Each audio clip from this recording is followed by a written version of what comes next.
experiment with a motor buggy as early as 1899, but didn't go into regular vehicle production until 1907. Because the company had a strong presence in the agricultural market, the Hagley was deliberately built to resemble the horse-drawn vehicles world built for passenger. It had a three-cylinder engine with a total log oiling system, big wagon-style wheels, and solid tires. Two modes were available: passenger carrying runabout and the delivery wagon. Go ahead. The vehicle has had only 3 owners, which was sold in the 1940s and started the 70s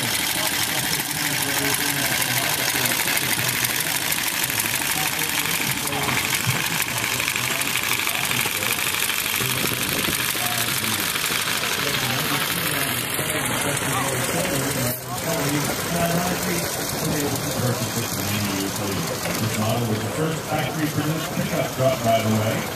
It enjoys displaying the car at the Ruffin Humber Museum in Kismet, Pennsylvania, and driving your car there and around the show field. Also around the back road near Toppenville Hill.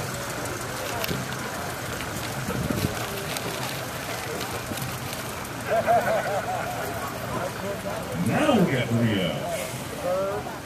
Yes, this is indeed a 1911 Rio owned by Dave Leon. As I was saying, the Rio automobile has an interesting history. Ransom P. Olds had organized Oldsmobile Motor Works in 1897 and had produced the curved dash Oldsmobile in 1902 and 1903, which is a great selling-built car.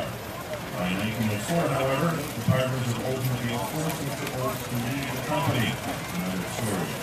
He then established a new business, the Rio Motor Car Company, using his initials so as not to infringe on the old name. His 1910 Rio features a 4-cylinder, 230 cubic inch engine producing 30 horsepower, coupled with a 3-speed sliding gear transmission. The top speed of the vehicle is nearly 50 miles an hour. The first year for the 4-cylinder engine for Rio, and the first year for right-hand drive. Car cost $1,250 new. You want to go up my windshield, you had to pay $20. It also goes to local parades and is used to run for supplies when no other company vehicle is available. The Strasburg Railroad's grounds department has budgeted or had budgeted for an antique truck for years. Much to the delight of the department, 6 years ago, the president of the company requested that one be found to replace the railroad's John Deere Gator that had breathed its last. At that time, it was suggested to find an old truck, put a modern powertrain with an automatic transmission in, where it had to be an easy vehicle to start, easy to run, dependable as a Gator. With approval, they were on the road and purchased this 1924 Ford Model T. Felt that with a little bit of a stretch, the Model T's transmission could be considered a manually actuated automatic transmission, so they could still have an antique truck with its original powertrain. You can see it's a rip-snorting, tearing vehicle.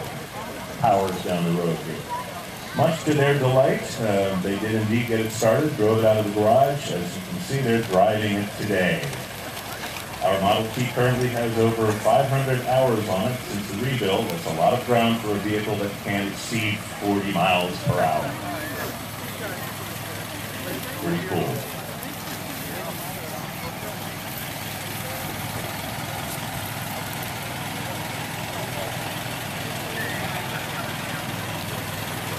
Next we have a 1927 Austin 7 Chummy, owned by Jeannie Cassidy. More familiar in Great Britain than the United States, these little cars were the affordable family car for thousands of British families. If you look over the car, you can see where the Chummy name comes from. Or if you were not acquainted with your fellow passengers, when you began your journey, you were certainly chummy by the time you had reached your destination. Austin of England had been building large cars for many years, but by 1922 it began to produce the affordable Chummy, sort of Model T for British drivers, or of course smaller than American drivers. By 1929, more than 290,000 had been produced and sold. Only 40 inches wide and weighing in at half the weight of the usual Model T, its diminutive size was not considered a disadvantage. It was affordable, and the 40-mile-per-gallon economy made it attractive. Very light vehicle, and large diameter wheels allowed it to easily navigate over rough country roads. The little four-cylinder engine in Genie's car produces 10.5 horsepower. Three-speed transmission with a crash box, no single master. Genie enjoys displaying her little car at shows, meeting people from England and New Zealand who remember these little cars as family cars. They're certainly rare in the United States. Though the little car can attain respectable speeds on local roads, Genie usually trailers it to the shows she attends. When her chummy is with her, you usually find her with her Crosley Club, which she owns 2 80 pounds.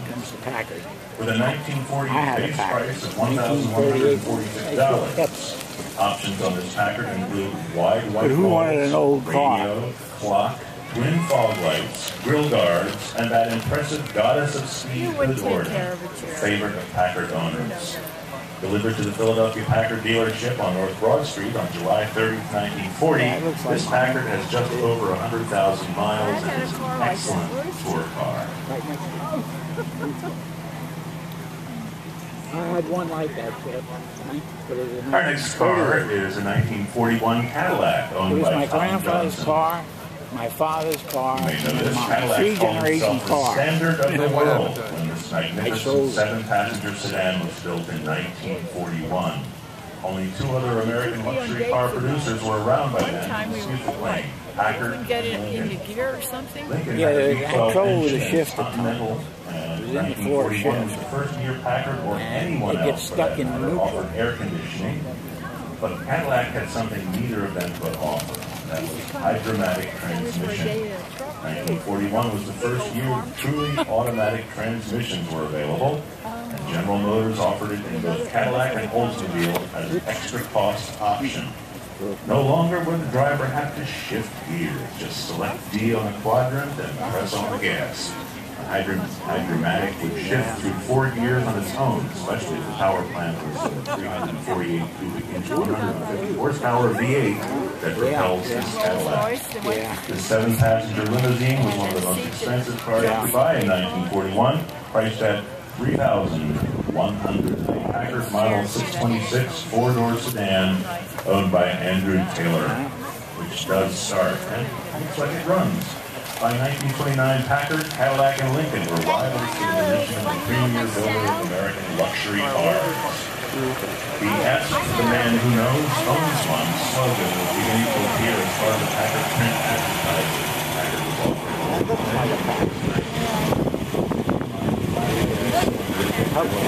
This car has the larger 348 cubic inch screen. Favorite TV show from early 50s, Superman.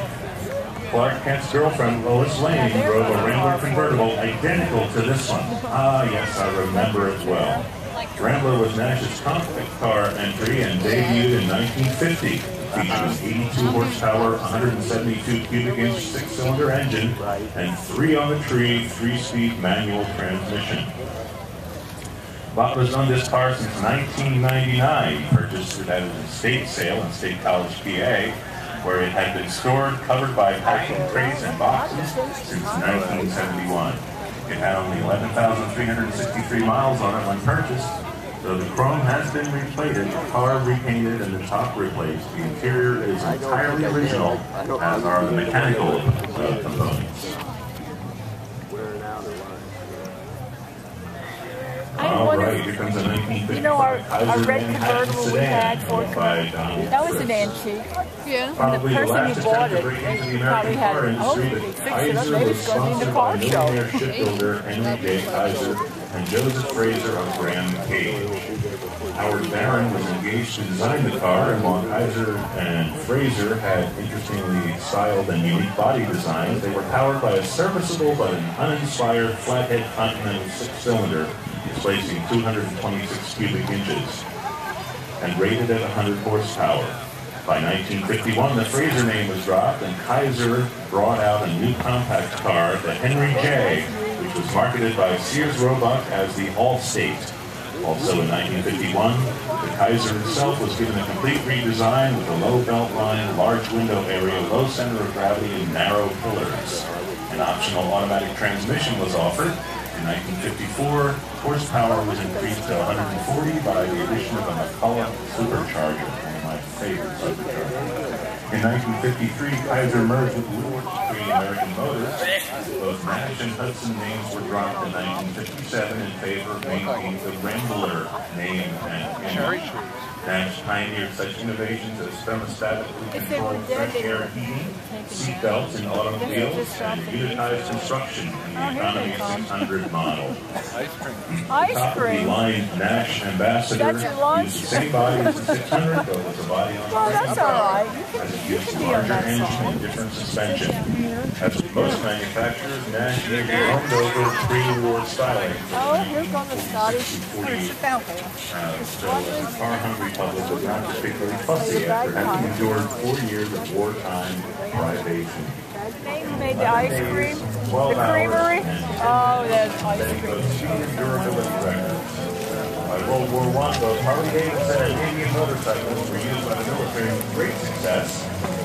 In the 1920s, the smaller Scout and larger Chief were the firm's most successful models. Interesting side information here. In 1930, Indian merchant DuPont Motors, Paul DuPont ceased production of DuPont automobiles to concentrate on all the company resources on Indian motorcycles. DuPont's color and paint resources, Indian motorcycles were available with up to 24 different color options. The most popular being the traditional maroon. This looks like a 1948 Chevy Fleetline Street Rod to me, and I believe it's owned by Charles Perkins. Yeah, look at that thing. Here's a highly modified Chevy. I guess you could figure that out for yourself. It's a laser blue two-door Fleetline, which was Chevrolet's fastback, streamlined body design. The power plant's 383 cubic inch V8, modified to put out 450 horsepower. The engine is turbo automatic. I hear you. 350 transmission. Combination provides stunning performance. And although practical as spacious as practical people haulers were difficult to maintain and needed to be kept in the garage in order to last, making them impractical as a family vehicle for working families. I hope what I just said made sense, because it didn't. In 1950, Plymouth brought out its Suburban, which was the first all-metal station wagon, and growing American families were drawn to the practical utility of these cars. And most baby boomers have fond memories of station wagons. If your family didn't have one, a relative or family friend did. By 1956, Buick, Mercury, and Chrysler had flashy upscale station wagons that were carpeted, comfortable, and stylish. This 1956 Chrysler featured slight, sweet styling, a 332 cubic inch polystyrenic V8 developing 225 horsepower, and a push-button power flight transmission. Despite its high style appeal, only 1,800 were made in 1956. Imagine your father pulling into scout camp with a car like this. Can I imagine? Bob Snyder bought this 1956 Chrysler Windsor station wagon as a present to himself for his 56th birthday. He has gotten a little older since then. After reading a for sale ad in the Sunday paper. This is a largely original car, finished in Stardust Blue and White. Division of General Motors had been a success since 1926 when it was introduced as a companion car to Oakland. It was a steady sales leader, being one step above Chevrolet in the GM hierarchy. By 1954, Pontiac beat Plymouth in fourth in overall production, despite being somewhat conservative in offering straight 6 and straight 8 flathead engines that year. That was to change in 1955, with the offering of a complexly redesigned car featuring a 287 cubic inch overhead valve V8 and stunning body design. By 1957, the year this Star Chief top-of-the-line sedan was built, Pontiac was well on its way to be building a reputation for performance. This Star Chief sedan has a 347 cubic inch overhead valve V8, which produces 270 horsepower, and is linked to a 4-speed hydromatic transmission with power brakes and power steering, adding to driving comfort. Jack has owned this largely original Pontiac for more than 34 years.